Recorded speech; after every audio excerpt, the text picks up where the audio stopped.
Tandaan po natin na ang mga mabubuting gawa ay hindi parte o kabahagi sa kaligtasan.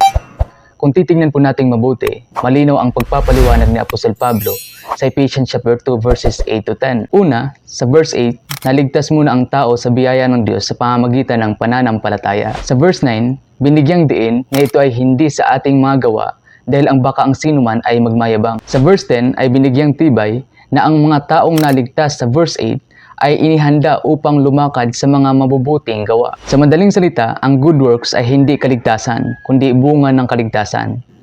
Bigyan ko kayo ng isang analogy or example para maintindihan po ninyo ito. Si Pedro ay mahal niya ang kanyang mga magulang at sinusunod niya sila. Ngayon, sumusunod ba siya para maging anak o dahil siya ay anak na at mahal niya ang kanyang mga magulang? Ganun din sa Biblia, sa John 1:12, tayo ay naging anak ng Diyos sa pamamagitan ng pananampalataya. Ngayon, sumusunod ba tayo sa Diyos para maging anak o dahil tayo ay anak na? Bilang totoong mananampalataya, sumusunod ba tayo sa Diyos para maligtas o dahil naligtas na tayo? Malinaw naman po ang sagot. Sumusunod tayo sapagkat tayo anak na at naligtas na tayo sa biyaya sa pamamagitan ng pananampalataya. Kaya madali nilang unawain kung bakit ipinapangaral natin na ang mga mabubuting gawa ay hindi parte sa kaligtasan, kundi bunga ng kaligtasang natanggap natin. Kapag sinasabi kasing maliligtas ang tao sa pamamagitan ng paggawa ng mabuti, ipinagpapalagay na ang kaligtasan ay reward, which is wrong. Dahil alam natin na ang kaligtasan ay sa biyaya, hindi sa mga gawa, ayon sa Romans 11 verse 6. At kung ito ay dahil sa kanyang biyaya, maliwanag na ito ay hindi dahil sa gawa. Sapagkat kung ito ay sa mga gawa, hindi ito masasabing biyaya. Maliwanag na ang kaligtasan ay biyaya ng Diyos. Ibig sabihin, ito ay regalo, ayon sa Romans chapter 6 verse 23. Sapagkat kamatayan ang kabayaran ng kasalanan, ngunit ang kaloob o regalo ng Diyos ay buhay na walang hanggan sa pamamagitan ni Kristo Jesus na ating Panginoon. Kapag sinasabing kaloob o regalo, hindi ikaw ang naghirap nito. Ibang tao ang naghirap nito para ibigay sa iyo. Pagdating sa kaligtasan, sino ang naghirap? Si Kristo. Sino ang nagdusa? Si Kristo. Kaya isang kayabangan ang sasabihin kaya kang iligtas ng mga mabubuti mong gawa. Ang pagsasabi ng ganyan ay isang insulto kay Kristo na siyang napako sa krus upang tubusin tayo mula sa kapahamakan dahil sa kasalanan. Ngayon, paano natin matatanggap ang kaloob o regalo na buhay na walang hanggan? Sa pamamagitan ba ng paggawa ng mabuti? O sa pamamagitan ng pananampalataya? Tignan natin kung ano mismo ang sinabi ng Panginoon sa John 6 verse 47. Katotohanan sinasabi ko sa inyo, ang sumampalataya sa akin ay may buhay na walang hanggan. Naintindihan niyo po ba yan mga kapatid? Sa pamamagitan ng pananampalataya, hindi sa mga gawa. Kung ang mga mabubuting gawa ay hindi parte sa kaligtasan, anong purpose nito?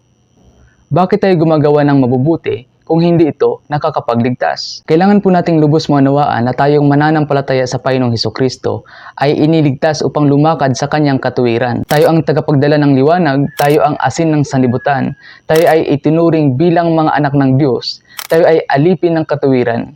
Kaya nararapat lamang na sa atin una makita ang kabanalan. Sapagkat nasusulat, kayo'y magpakabanal sapagkat ako'y banal. Wala dapat sa ating kaisipan ang manatili at magpatuloy sa kasalanan.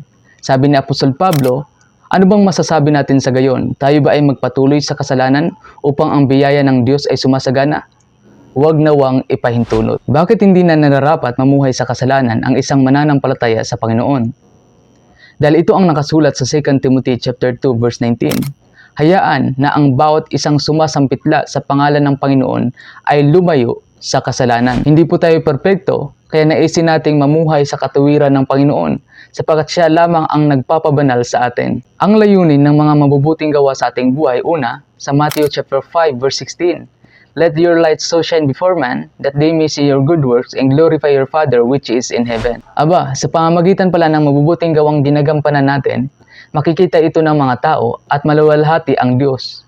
Kaya ang layunin ng mabubuting gawa ay luwalhatiin ang Diyos. Pangalawa, sa Galatians chapter 6 verse 10, as we have therefore opportunity, let us do good unto all men, especially unto them who are of the household of faith.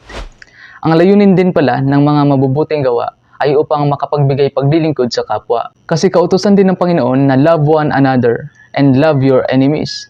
Sa pamamagitan nito, naluluwalhati natin ang Diyos. Pangatlo, sa Matthew 16 verse 27, for the Son of Man shall come in the glory of His Father with his angels, and then he shall reward every man according to his works. Sa pamamagitan ng ating pagtupad sa katuwiran ng Panginoon, magkakaroon tayo ng reward pagdating ng panahon kapag haharap na tayo sa Kanya. Ngunit gusto ko lang linawin sa inyo mga kapatid, na gumagawa tayo ng mabuti hindi para maligtas tayo, kundi dahil alam natin ang ating purpose bilang mananampalataya sa Panginoon, na tayo ay maglingkod sa Kanya at lumakad sa Kanyang katuwiran sa pamamagitan ng pagganap sa mga mabubuting gawa. Kagaya ho sa analogy at halimbawang ibinigay ko kanina, na ang isang anak ay sumusunod sa magulang, hindi para maging anak siya, kundi siya ay anak na, at inibig niya ang kanyang mga magulang at nais niyang malugod ang mga ito.